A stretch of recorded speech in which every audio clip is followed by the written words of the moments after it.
ಕಾರಿನ ಟಾಪ್ ಮೇಲೆ ನಾಯಿ ಕೂರಿಸ್ಕೊಂಡು ಚಾಲನೆ, ಯಾವುದೇ ಸೇಫ್ಟಿ ತೆಗೆದುಕೊಳ್ಳದೆ ಚಾಲಕನ ಅಸಡ್ಡೆ ಅನ್ನೋದು ಇಲ್ಲಿ ಗೊತ್ತಾಗ್ತಾ ಇದೆ. ಇದು ಕಾರಿನ ಟಾಪ್ ಮೇಲೆ ನಾಯಿಯನ್ನು ಕೂರಿಸ್ಕೊಂಡು ಚಾಲನೆ ಮಾಡಿದ್ದಾನೆ ಒಬ್ಬ ಚಾಲಕ. ಯಾವುದೇ ರೀತಿಯಾದಂಥ ಸೇಫ್ಟಿ ಇಲ್ಲ, ಯಾವುದೇ ಸೇಫ್ಟಿ ತೆಗೆದುಕೊಳ್ಳದೆ ಚಾಲಕ ಅಸಡ್ಡೆ ಮಾಡಿದ್ದಾನೆ ಅನ್ನೋದು ಇಲ್ಲಿ ಗೊತ್ತಾಗ್ತದೆ.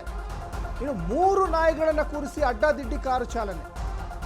ನೋಡಿ, ಮೂಕ ಪ್ರಾಣಿಗಳ ಜೊತೆ ಆಟ ಆಡಬಾರ್ದು ಅಂತ ಎಷ್ಟು ಹೇಳಿದ್ರು ಕೇಳಲ್ಲ. ಪ್ರಶ್ನೆ ಮಾಡಿದವರಿಗೆ ಅವಾಚ್ಯ ಶಬ್ದಗಳಿಂದ ನಿಂದನೆ ಮಾಡಿದ್ದಾರೆ.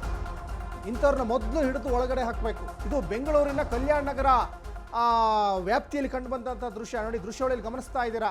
3 ನಾಯಿಗಳು, ಪಾಪ ಅವ್ಗೆ ಏನು ಗೊತ್ತಿಲ್ಲ, ಅವು ಎಲ್ಲಿ ಬಿದ್ದು ಬಿಡ್ತೀವೋ ಅಂತ ಭಯ. ಒಂದು ಕಡೆ ಪಾಪ ಮೂಕ ಪ್ರಾಣಿಗಳು, ಇನ್ನೊಂದು ಕಡೆ ಆ ಚಾಲಕನಿಗೆ ಒಂಥರ ಹುಚ್ಚಾಟ. ಇದು ಅದರಲ್ಲೇ ಒಂಥರ ಮಜಾ ತೆಗೆದುಕೊಳ್ಳೋದವರು.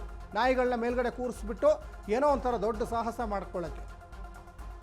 ಇನ್ನೊಂದು ಕಡೆ ನೋಡಿ, ಆ ಕಾರಲ್ಲಿ ಪ್ರೆಸ್ ಅಂತ ಬೇರೆ ಬೋರ್ಡ್ ಹಾಕ್ಕೊಂಡಿದ್ದಾನೆ ಪುಣ್ಯಾತ್ಮ. ಮಾಧ್ಯಮದವನು ಅಂತ ಕಾಣಿಸುತ್ತೆ. ಸ್ವಲ್ಪ ಬುದ್ಧಿ ಇರಬೇಕು ಮಾಧ್ಯಮದವರು ಆಗಲಿ, ಬೇರೆ ಜನಸಾಮಾನ್ಯರಾಗಲಿ. ಕಲ್ಯಾಣ ನಗರ ಬೆಂಗಳೂರಿನಲ್ಲಿ ಕಂಡು ಬಂದಂತಹ ದೃಶ್ಯಾವಳಿ ಗಮನಿಸ್ತಾ ಇದ್ದೀರಾ. ನೋಡಿ, ಈ ಥರ ಯಾರು ಕೂಡ ಮಾಡಬಾರ್ದು. ಸಹಜವಾಗಿ ಎಲ್ಲ ವಿದ್ಯಾವಂತ ಬುದ್ಧಿವಂತನೇ ಆದಂತೆ ಕಾಣಿಸ್ತಾ ಇದೆ. ನೋಡಿ, ಪೊಲೀಸ್ನವರು ಆತನನ್ನು ಲಾಕ್ ಮಾಡಿದ್ದಾರೆ. ಒಳ್ಳೆ ಕೆಲಸ ಮಾಡಿದ್ದಾರೆ ಕಲ್ಯಾಣ ನಗರ ಪೊಲೀಸ್ನವರು.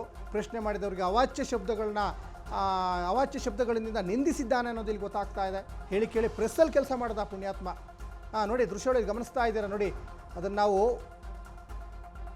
ಅವನು ಏನೇನು ಕೆಟ್ಟದಾಗಿ ಬೈದಿದ್ದಾನೆ ಅದನ್ನು ನಾವು ಪ್ಲೇ ಮಾಡೋಕ್ಕೂ ಅಸಹ್ಯ ಆಗ್ತದೆ. ಆ ಥರ ಅವನು ಬೈದಿದ್ದಾನೆ. ಪ್ರಶ್ನೆ ಮಾಡ್ತಾರೆ, ಯಾಕಪ್ಪ ಈ ಥರ ಮಾಡ್ತೀಯ ಅಂತ. ಯಾಕಂದರೆ ಸಹಜವಾಗಿ ಪ್ರಜ್ಞಾವಂತರು ಇರ್ತಾರೆ. ಪ್ರಜ್ಞಾವಂತರು ಪ್ರಶ್ನೆ ಮಾಡ್ತಾರೆ, ಇನ್ನೇನು ಮಾಡ್ತಾರೆ. ಕಾರಿನ ಟಾಪ್ ಮೇಲೆ ಯಾಕಪ್ಪ ನಾಯಿ ಕೂರಿಸ್ಕೊಂಡು, ಎಲ್ಲರೂ ಕೆಳಗಡೆ ಬಿದ್ದರೆ ನಾಯಿಗಳು ಸತ್ತೇ ಹೋಗ್ಬಿಡ್ತಾವಲ್ವ, ಅಷ್ಟು ಗೊತ್ತಾಗಲ್ವಾ. ಬುದ್ಧಿ ಇರಬೇಕು. We have money to eat.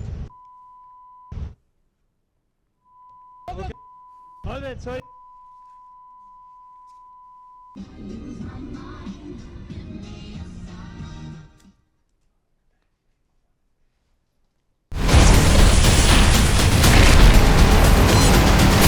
Ashwavega English News. Coming soon. Your channel, your voice, your trust.